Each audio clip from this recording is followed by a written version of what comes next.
They laughed at my lunchbox, but I was never hungry for their approval. My name is Eliza. I used to work at a mid-sized tech firm, nothing fancy, but enough people to feel invisible in a crowd. The first time, it was just one comment. Heating up that again? Smirk. Sniff, eye roll. The second time, they brought friends. Sat near, louder whispers, more eyes. By the third week, it was routine, same brown bag, same rice and beans. Same quiet chair in the break room, same laughter. They thought I could not hear them. But I did. Every word, every breath between the jokes. I collected them like receipts. Funny how silence makes people bold. She must be broke. Probably does not know better. God, can she at least try something normal? They did not know. And they did not care. No one asked why I brought my food. No one knew I sent half my paycheck to my mother. No one saw the 3 jobs I worked in college, just so I could sit here and eat this and not owe anyone anything. But that was the point. Silence was my defense. Because not everyone deserves your truth. Some only earn your distance. Still, I used to wonder, was I really that different? Was rice and beans really so laughable? Or was it me? Too quiet, too plain, too other. But here is what they never realized. That lunchbox was not a weakness. It was a weapon. Every grain of rice was a boundary. Every bean, a decision. It said, I do not chase status. I do not need your approval. I am building something bigger than your gossip. I was not poor. I was disciplined. I was focused. They spent $12 on sandwiches and validation. I spent $0 and went to sleep with no debt. You know what hurts the most? It is not the jokes. It is knowing they truly believed I should be ashamed. But shame does not stick. When you know who you are. They saw leftovers. I saw freedom. And one day, I would not be sitting at the corner of their table. I would own the table. And then, I would ask, do you still eat that stuff? Tell me, have you ever been laughed at for simply choosing what was right for you? Drop your story in the comments. Maybe it is time the quiet ones spoke up. They did not need to say it out loud. Every bite I took was an insult they meant for me to hear. I never ate alone, but I always felt unwelcome. There was always someone nearby, typing, scrolling, talking just loud enough to remind me I was not part of it. Same table, same lunch, same space. But a different world. It was not about the food, it was about what it said. That I did not belong, that I was not one of them, that I was something to tolerate, not include. No one ever said it. They did not have to. No group invites, no shared takeout.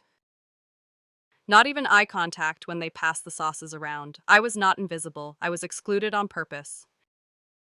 And if you have ever been ignored like that, you know it leaves marks no one sees. Because hate looks at you. Silence pushes you out. Every day, I sat with my lentils or rice or beans, and they would smile just enough to be polite, then turn their bodies ever so slightly away, like my presence threw off the balance of the room. Once someone muttered, loud enough, smells like struggle. Laughter followed, casual, cruel. I did not flinch, I just took a bite, slow, calm, like someone who had heard worse and survived it. They thought they were mocking my food, but what they did not know, they were seasoning my resolve. Because while they scrolled and gossiped, I watched. I listened, I learned who had power and who only pretended to. I studied the way voices rose and fell in meetings, who people turned to when things got uncertain, who could speak without being questioned. And always, it was not the loudest, it was the stillest. They thought I was just sitting there, but I was collecting data, and every bite they dismissed was another brick I stacked in the house they would not see me building. That lunchbox, it was not shame, it was strategy. Homemade, paid in full, filled with fuel, not just for my body, but for something deeper. Because while they laughed, I was becoming unshakable. They just did not know it yet, but they would. Have you ever been made to feel small just for surviving your way? Comment below. Your story might be the one someone else needs today. They stopped chewing, just to laugh at me. That was the first time I spoke up in a meeting, and for a brief, quiet second, I thought maybe they would listen. It was a Wednesday, quarterly performance review, the kind of meeting where everyone nodded on cue, where acronyms filled the air like perfume, thick, cloying, meaningless. But I had stayed up late the night before, not for recognition, just curiosity. I ran numbers, I traced line graphs until my eyes blurred, and then I saw it. A pattern, a hole in the logic, a small signal that something was off, but fixable. So I did the unthinkable. I raised my hand, the room shifted. The air tightened, heads turned, and just for a second, I saw something like surprise. I spoke softly, plainly. Exactly what I saw, exactly what I thought it meant. No buzzwords, no fluff, just clarity. And when I stopped, silence. Then, that sound, soft but sharp. Laughter, not from everyone, just enough to echo. The kind of laugh that says, "That was adorable. Now let the adults talk." My manager smiled. That corporate kind of smile that feels more like a slap. "Let the analysts handle projections," he said. "You just keep doing your part. Just keep doing your part like a reminder. Like a line drawn in invisible ink between people who are allowed to think and those who are not." The room turned back to normal, back to sandwiches and spreadsheets. As if I had never spoken at all. No one asked what I saw. No one followed up.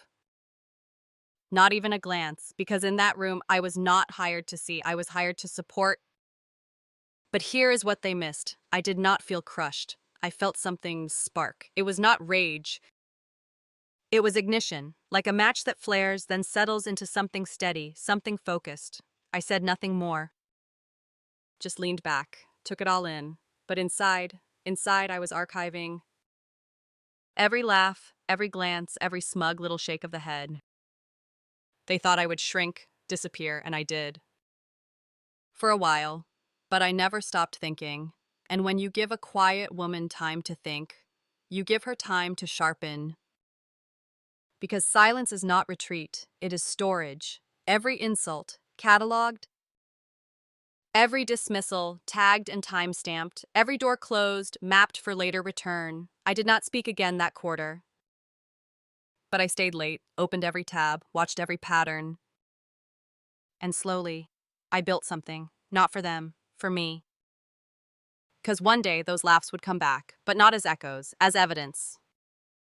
Evidence that they never saw it coming, and that was exactly what I needed. Have you ever spoken up, only to be laughed down? Tell me in the comments, because silence never means surrender. Sometimes it means strategy. They left at 5. I stayed and found what they were afraid to see. No one told me to stay. No one asked why I didn't leave, and honestly, I preferred it that way.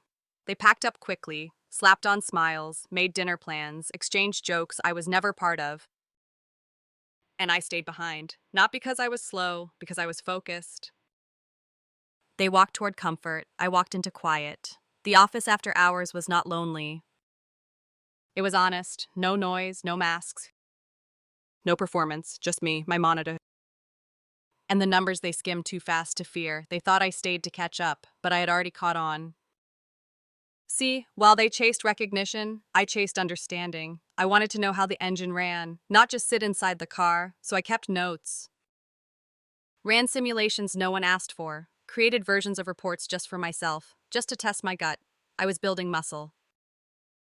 Not the kind they post about, the kind that grows under pressure, in silence. They thought I was still trying to prove something.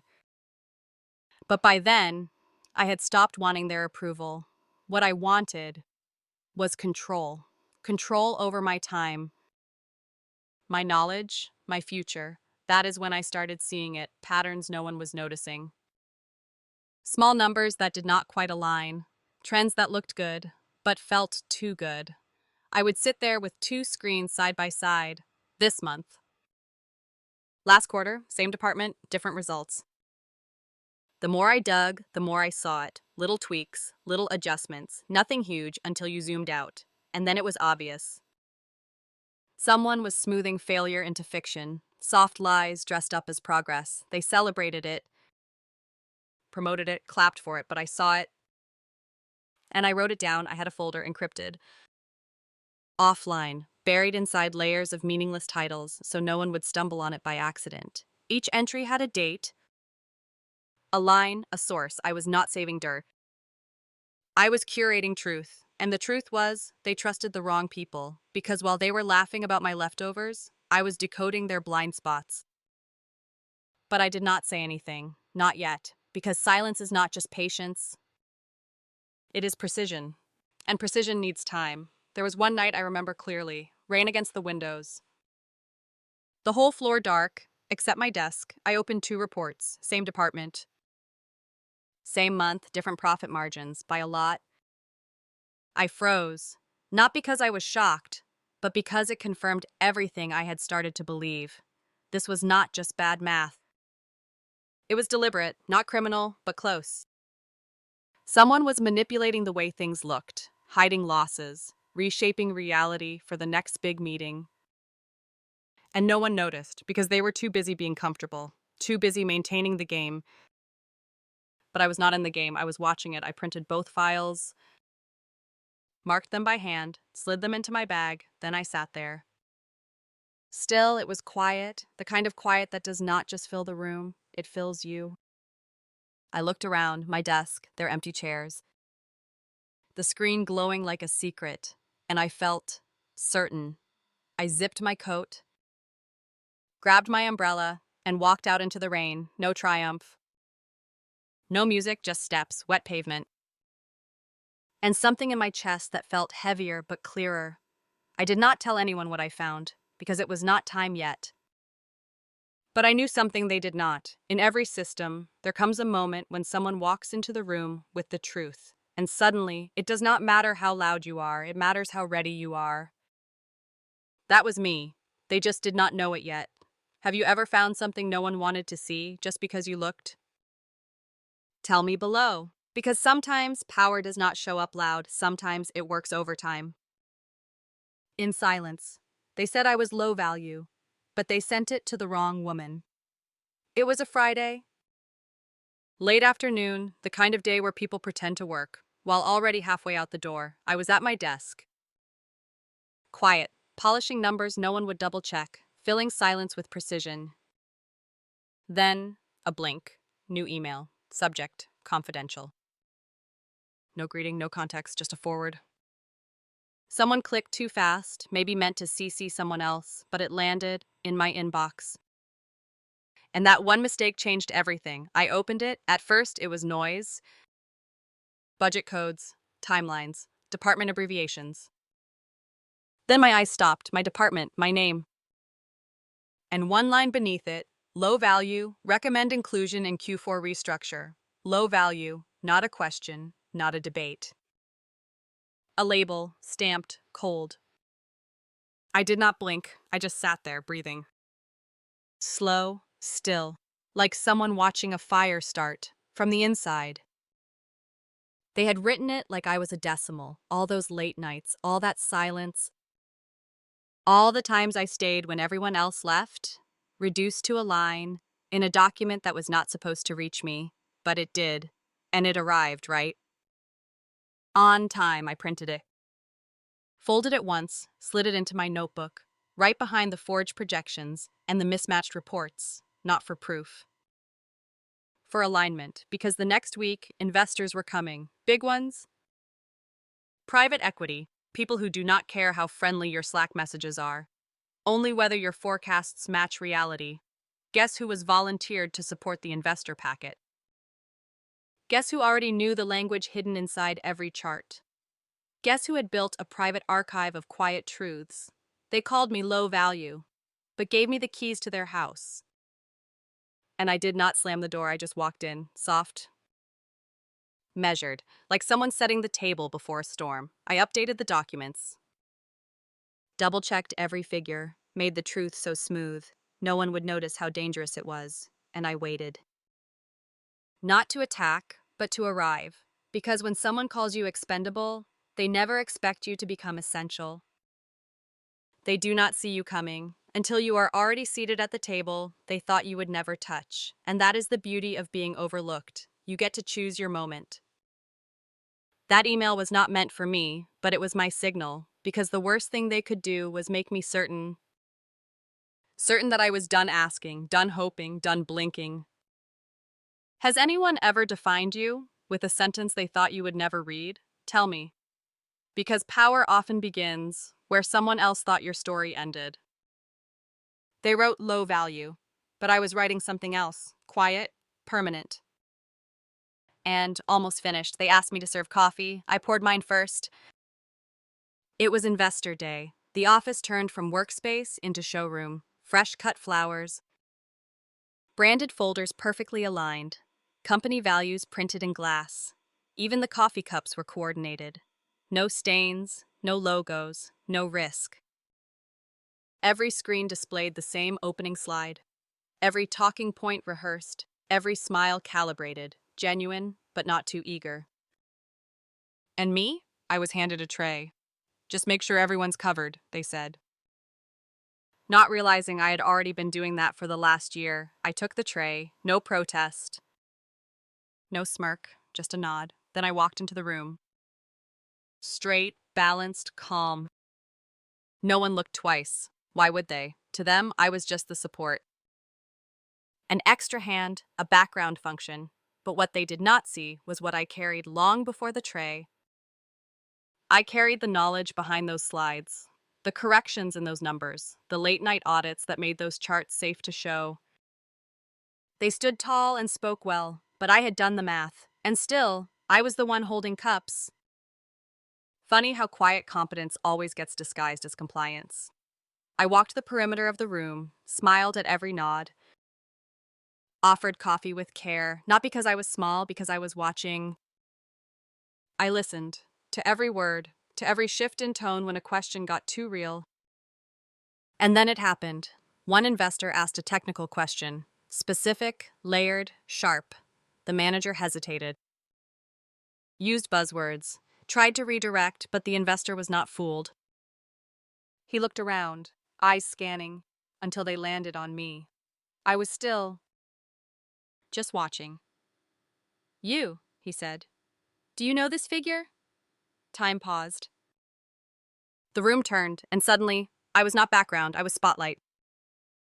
I could feel the tension tighten like fabric. I waited, not because I was afraid, but because I had learned the value of silence. Then I answered, no filler, no stumble, just the number, the context. The truth? He raised an eyebrow, nodded, and moved on. But the room, it had changed. They did not say anything. No one clapped. No one acknowledged the shift. But I felt it, in the pause after, in the way eyes avoided mine during the next segment. Something cracked, quietly, permanently. I finished the tray, set it down. No applause. No headlines, but I knew that moment was mine. Later, people said the meeting had gone well, that the investors seemed impressed, that the charts looked clean. No one mentioned me. No one had to, because real shifts do not need to be spoken. They echo. And for the first time, I welcomed the silence that followed me. It was not the old silence, the kind laced with dismissal. It was new. Heavier, more careful. I returned to my desk, poured a second cup for myself, sat, sipped, remembered. I thought about how easy it had been to carry truth in one hand and a tray in the other. They asked me to serve coffee, so I did, but this time, I poured mine first. Have you ever been asked to stay in your place, only to realize you had already outgrown it? Comment below, because sometimes silence is not survival. It is ascension. He hung up and looked at me like I had just walked in from another world. The call lasted under 3 minutes. But it changed the temperature in the room. It came 2 days after the investor visit. Late afternoon. Most desks already cleared, voices gone, air still. But I was there, as always, filling the space they left behind. The director answered the phone with that casual, semi-bored tone reserved for conversations he thought he controlled. Then, something shifted. He stopped mid-sentence. His voice shrank, tone sharpened. He said less, listened more, and when he hung up, he turned right to me, not a glance, not a scan, a stare, direct, held, still, but not familiar. It was the look people give when they finally connect the name to the value. Like he was searching through old memories, trying to figure out how long I had been standing there. I looked back, not smiling, not blinking, just present. And that was the first time I felt it, recognition. Not in applause, not in credit, in confusion. He said nothing, I said nothing, but that moment was louder than any compliment. I walked past his desk, nodded once, and left. No fanfare, no folder in hand, no eyes on me. Just my pace, steady, mine. That night I made rice, lentils, same as always.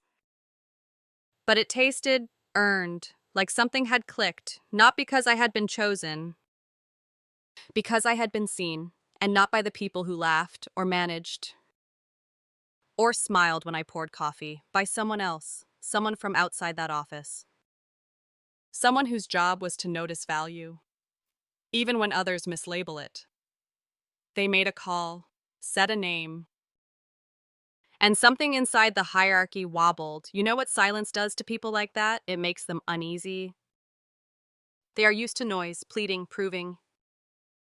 But silence forces them to fill in the blanks, to wonder what you know, to question what they missed, to remember what they said in rooms they thought were private. That night I turned off my phone. No waiting, no refreshing, no hoping. I did not need confirmation, because the call said everything. A week later, an email arrived. Simple, unmarked, no branding. Just a name. A name I recognized from the investor list. Subject line, private collaboration. That was it.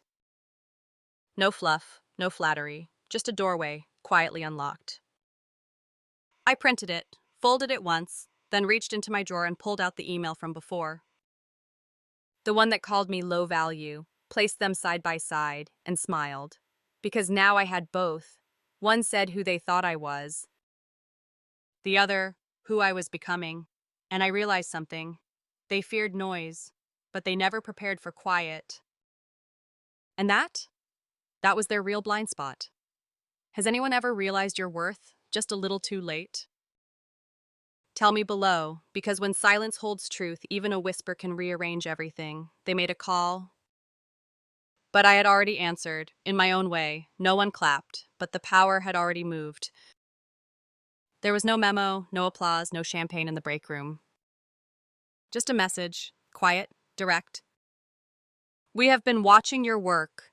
It did not come from my manager or anyone who ever laughed at my lunch. It came from higher. Someone whose name never showed up on birthday emails, but made the decisions that changed lives. They asked if I would be open to sitting in. No title, no announcement. No official reshuffling, just presence. They wanted me in the room. To listen, to clarify data, to advise, not loudly. But strategically, I said yes, not because I needed validation, but because I had already been doing the work in silence. Every hour I stayed late, every discrepancy I flagged to no one. Every moment I spent mapping the truth behind the gloss. That was not preparation, that was positioning. So I walked into the room. No clipboard, no microphone, just memory. Clarity, control. And the strange thing, on the surface, nothing changed. Same desk, same brown lunch bag, same sideways glances, but underneath, everything had shifted. I started receiving messages, calls, quick, can we pick your brain moments? From the same people who used to speak over me. Now, they paused when I paused, waited when I stayed quiet. Looked down when I looked at them, but I never corrected them, even when they rephrased my insights as their own. I let them have it, because I had already learned.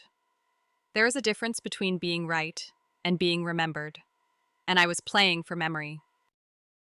Not applause, not credit, something deeper. Endurance.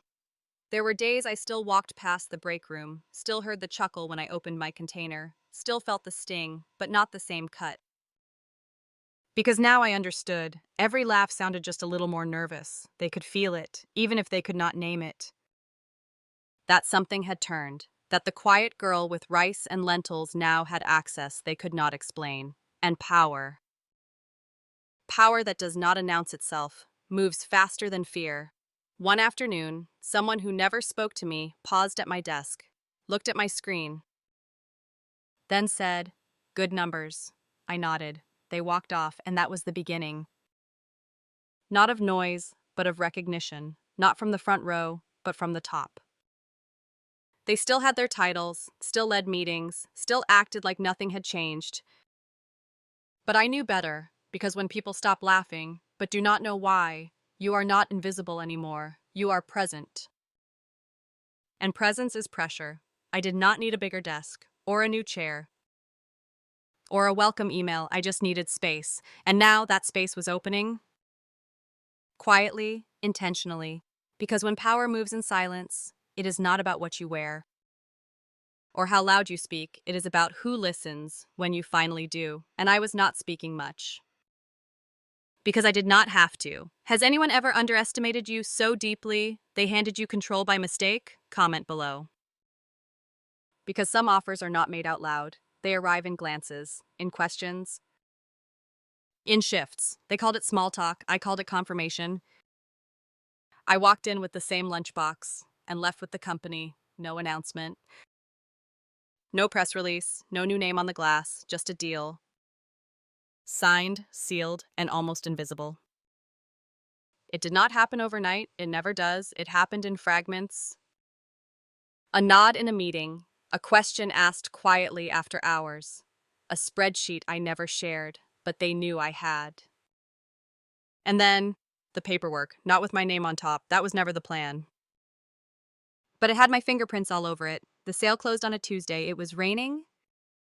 Fitting, because nothing says clean break like gray skies and umbrellas. The CEO stepped down. Voluntarily, they said. He shook a few hands, took one last picture for the hallway, then disappeared. No goodbye email, no final speech.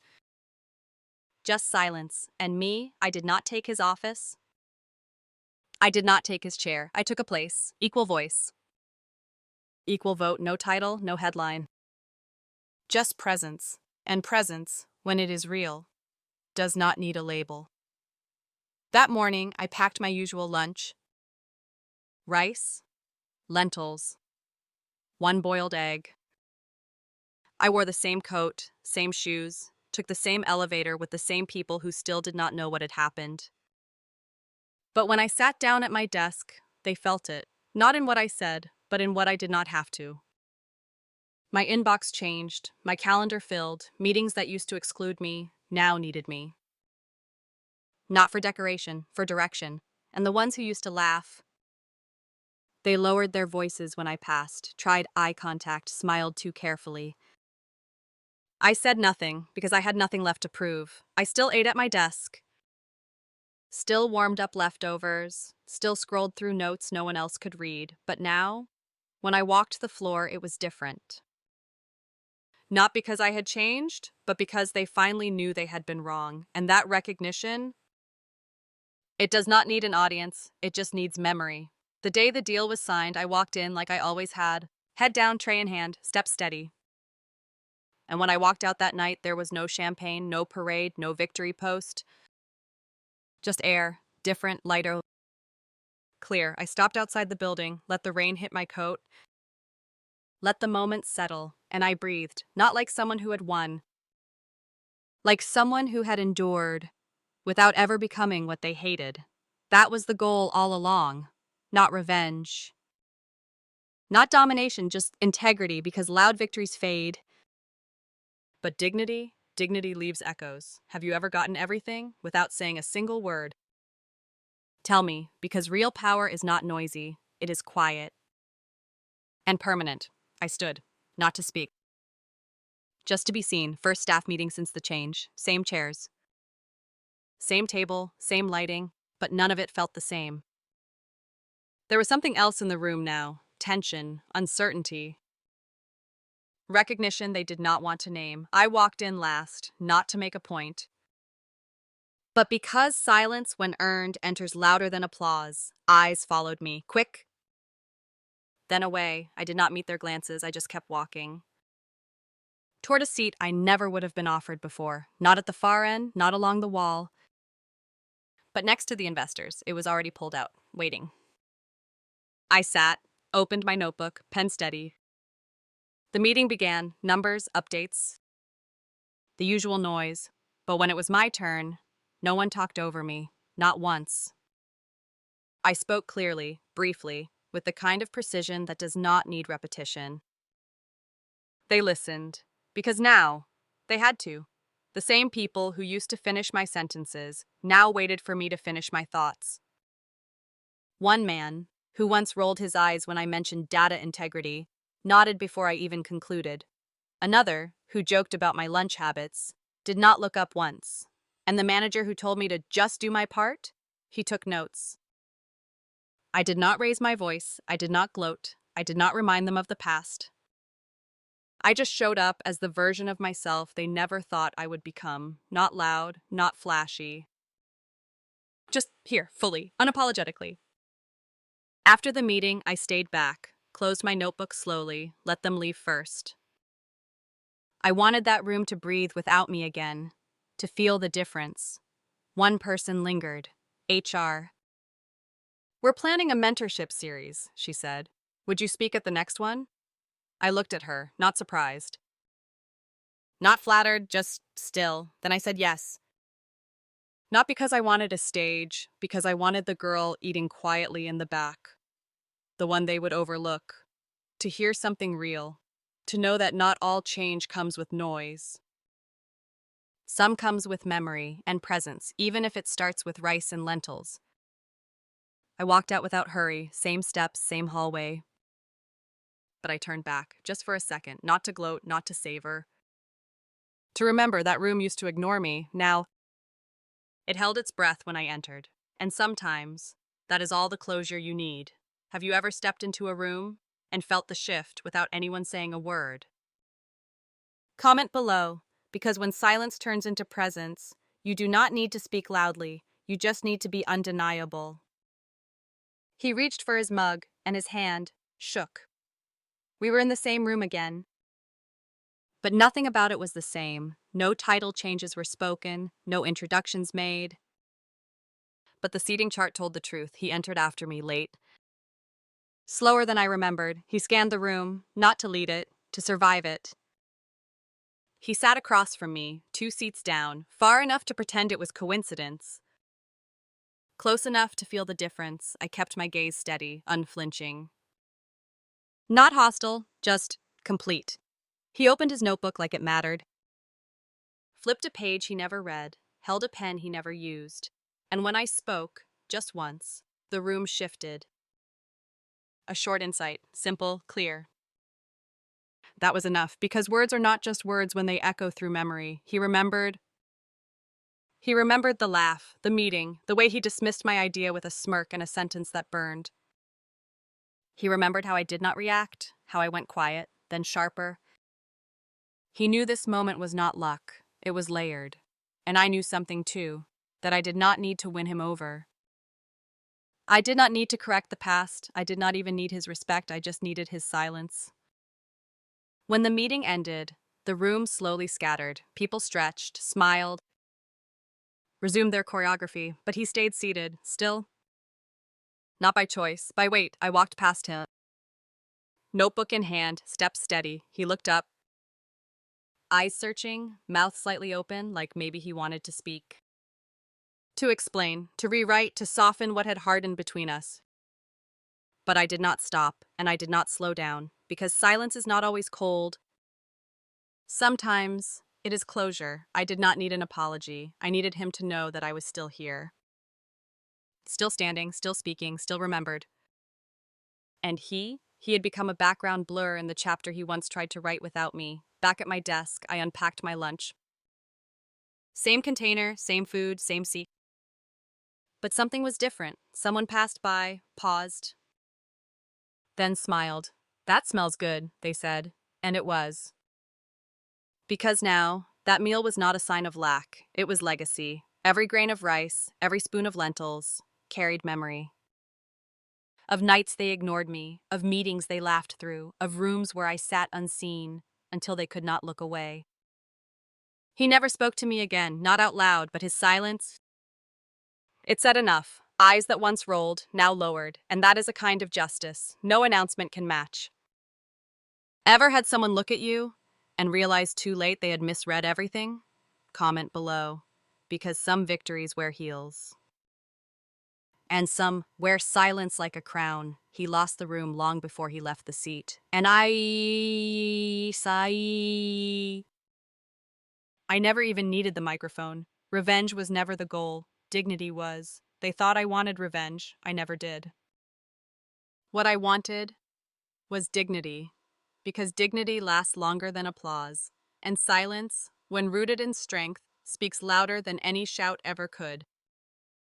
I never changed who I was, I just stopped hiding it. They always assumed that quiet meant weak. That silence was submission. That choosing not to fight meant I had no fight inside me. But they never understood the difference between fear and focus. I never tried to become like them, louder, flashier, hungrier for rooms that had never wanted me in the first place. I stayed who I was, simple, precise, private, and over time, the very things they once mocked became the things they could no longer ignore. I still brought my own lunch, still sat in the same spot, still wore clothes that felt like mine, not theirs. But now, they looked at me differently, not because I spoke louder, not because I sought their approval, but because the room itself had grown quiet. There was a moment, a small one, but I remember it like lightning. I was walking past the cafe near the building. 3 of them were sitting outside, ones who never included me, never acknowledged me. One saw me, paused, whispered. The others turned, not to wave, not to smile, just to confirm. If I was still here, still packing my own food, still walking alone, and I was... But this time, I was walking in a direction they could not follow. I used to think the goal was to prove them wrong, to show them who I really was, to make them regret how they treated me. But that was never the goal. The real goal was something quieter, dignity, the kind you carry when no one is watching, the kind that does not need applause to feel real. There was a company event, nothing big, just internal, a few voices, a few questions. I was asked to speak, for the first time, not because I was loud, but because people had noticed the silence. They asked, "How did you stay so consistent? What made you not give up? How did you handle being underestimated?" And I told the truth. I never needed them to believe in me. I just needed to believe in the future version of myself. The room went still, not for drama, for depth. Because people expect stories of revenge, of triumph, of being right. But what they rarely expect is a woman standing there, calm, peaceful, unafraid. Not because she won, but because she never left herself, and that is what they truly fear. Not my rise, but my refusal to disappear. Have you ever chosen dignity over revenge and felt the power in that decision? Share it, because maybe someone needs to know. Quiet does not mean lost, it can mean found. And some of us? We are never louder than when we say nothing at all. The mic was in my hand, but I spoke for others.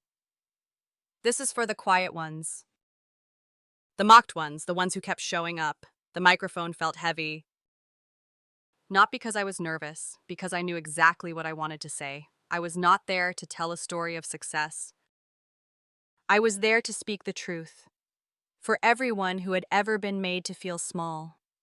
They asked me to share my career journey. What made me different? What made me rise? And I told them about the break room, the whispers, the smell of lentils and judgment. I told them about the meeting, the one where they laughed when I dared to speak. I told them about the nights I stayed late, not for praise, but for proof. And I told them I never wanted applause. I just wanted to be left alone, long enough to build something no one could take away. You could feel the shift, even in the ones who used to look through me. Their faces changed, not because they remembered what they said, but because they finally saw what it did. I paused, looked out at the room, so many faces, some proud, some guilty, some afraid. And I said, if you are sitting here thinking no one sees you, maybe you are wrong. Maybe someone is watching. Quietly. Taking notes, holding on. That was not a threat, it was a promise. Because power does not always come in the form of a title. Sometimes it comes from endurance. Sometimes it comes from knowing who you are, even when no one else does. I ended my talk without fanfare, no closing joke, no fake humility. Just a sentence I'd carried for years. They laughed. I remembered. And I kept going. I handed the mic back, stepped off the stage, sat in the back.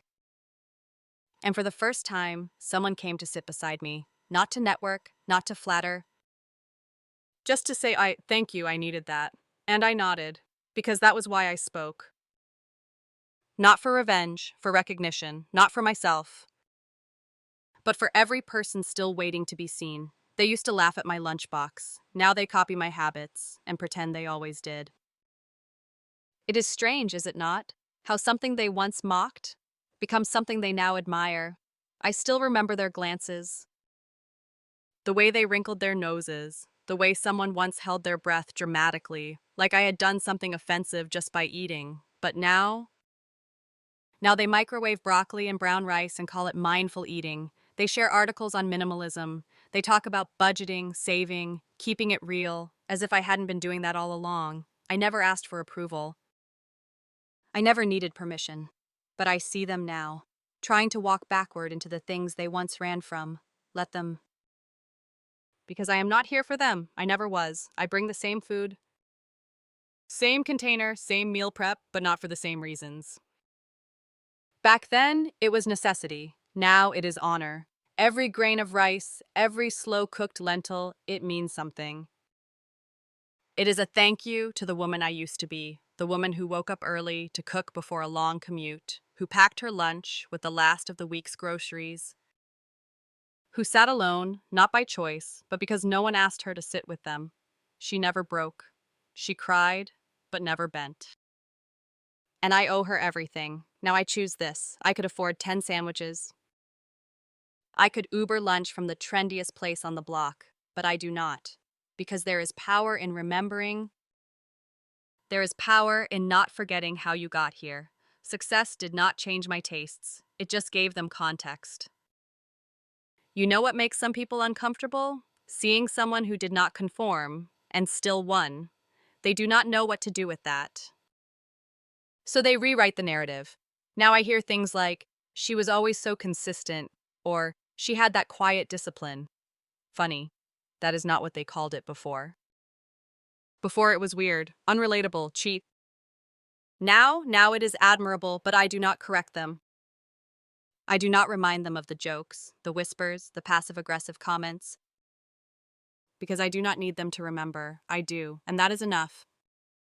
Every bite I take now is a celebration, not of money, not of position, but of endurance, of identity, of the fire I refuse to put out. There is something about quiet fire. It does not need to rage, it just stays lit, waiting.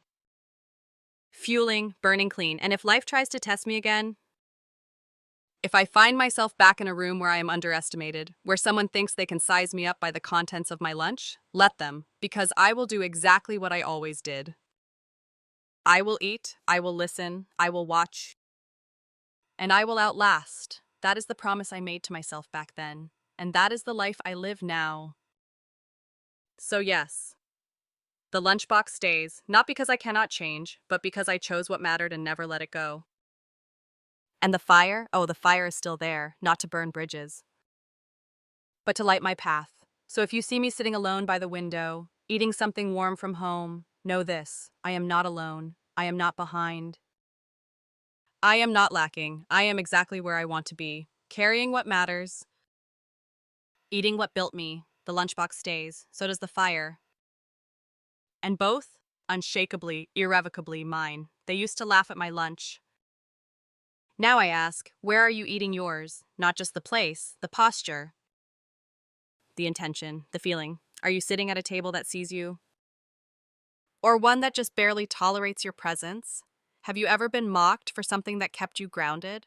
Maybe it was your food, your shoes, your bag, your voice, your silence. Something so normal, so deeply yours. It should have never been up for judgment, but it was. And they used it against you. You laughed it off, or ignored it, or swallowed the shame with your next bite. I have been there. And if you are still there now, this is for you. You are not strange. You are not small. You are not wrong. You are honest. You are building. You are focused. And that makes some people uncomfortable. Let it. Let them whisper. Let them smirk. Let them pretend not to notice while noticing everything. Then keep going. Because what they do not know is that your lunchbox is more than a meal. It is memory. It is margin. It is refusal. Refusal to pretend. Refusal to spend for show. Refusal to perform worth. You packed your own food because you are feeding something they cannot see. And one day, that something will grow roots, will sprout, will rise so high they will not even remember when they used to look down on you. But you will. You will remember every break room, every glance, every internal negotiation between dignity and belonging. You will remember, and it will give you spine. So today, wherever you are, at your desk, in your car, on the floor of the copy room because it is the only quiet spot, ask yourself, what are you carrying that no one else sees? And if you feel brave, share it in the comments, in your notebook, in a whisper to yourself. Name it, because the moment you do, it becomes yours in a new way. You are not asking for permission anymore. You are writing your own receipt. So when they laugh again, let them, then pour your coffee, unwrap your food, and take your seat, not at their table, at yours. Because this story, it is not just mine anymore. It is yours too. And I cannot wait to see what you build with it.